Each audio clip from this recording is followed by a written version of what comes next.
Hello and welcome to Acapella Adventures, episode 00147, where we're making tiny bites of solo actual play for our entertainment to explore game design for fantasy stories, plus to play again in my home campaign.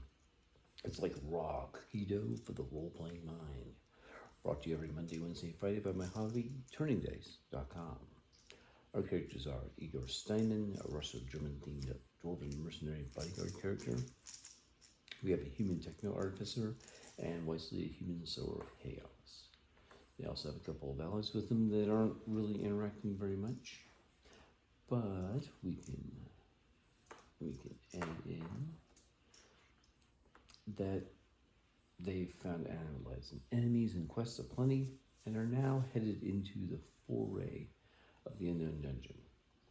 They've went in, they've pulled back, they've decided they need a better equipment.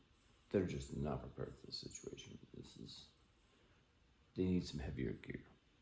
Maybe not defensively, but offensively, they probably need heavier gear. So they're checking out the room. I need to pull up that room. It would help if I had on the right page. And we're going to check it out and see what's going on. We're going to location on the Garden Valley. Pop up. There we go. Now, they've got their shield up, kind of scanning around, sort of like not as bright as a big lantern, but it's probably bright enough. I mean, it's a bunch of jelly bug goose smeared on a shield with an alchemist paste. It probably looks terrible, but it's giving them light and it's solved their problems, as well as not blinding Igor with the glow of like a torchwood. They went in, they killed the big grandmother of snakes.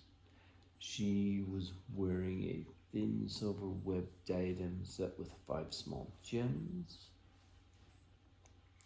and has a chain with value. I haven't determined those yet, but that's the only treasure. They scout around, they look for a little bit. There's a couple places where snakes are a little annoying to them. They aren't going to kill baby snakes, but there's a bunch of vermin in here, so they're taking a risk. We'll have to determine that when we get out. I think that there's some value here, but they get the diadem. They're going to have to figure out how much it's worth. I'll take a copy of that. Once they get to town, maybe they get praised a little bit, but it's definitely it's silver and gems. It's definitely a good treasure. We'll have Igor carry it out. But I'm not sure how much it's worth. We'll figure it out later. Put in earned money. Alright, so we got some treasure, we got in, hit up some monsters.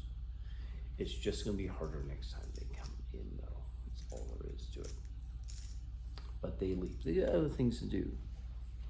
They're not headed back to the cave. They also didn't want to get completely exhausted or beaten up and then leave, unlike standard adventuring encounters, because we wanted to make sure that they had enough energy to go check out a couple of other things and actually do stuff.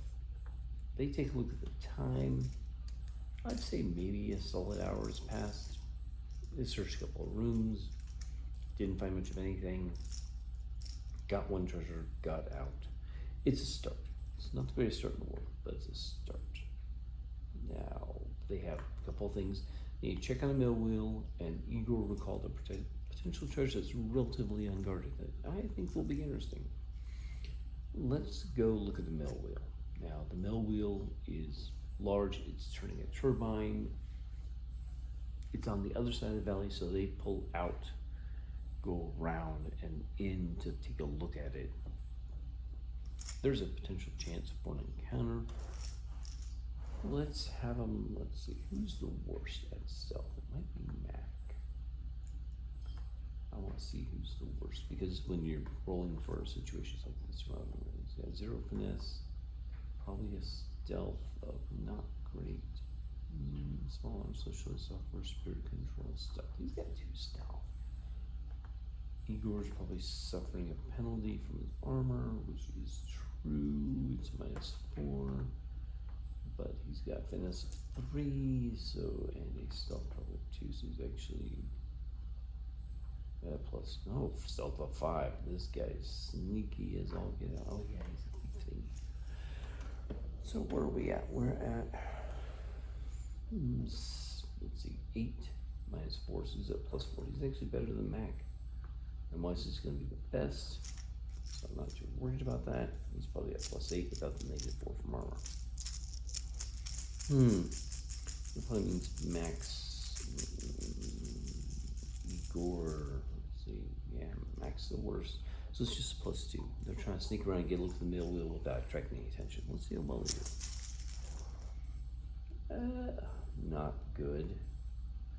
Alright, there's a chance. Let's see if there's anything. Okay, so I just rolled 2 10s on anybody being perceptive enough to notice them sneaking around. Yeah, no. This is a situation where they didn't fumble, they didn't screw up, but they're definitely like, so they need to make a choice. That's what we need to do. Here's the option. You can either try and get a look at the middle wheel, but the longer you spend, the more likely someone's going to show up and decide to try and kick your butt. Not sure who. Could be any one of several people that are not good choices. The other option is that they can decide they spot the person spotting them, which isn't out of the question. Okay, so that means we've got some options, but the real answer is they're not going to get to that middle wheel without a fight, at least one. I think that they're going to, I haven't had the certain creatures show up yet. I won't mention, I gotta look at their name. It's been a while since I've written about them. So, oh yeah, they're winged ticks. I think winged ticks they're gonna trigger that. So we'll set that up for a fight for next time.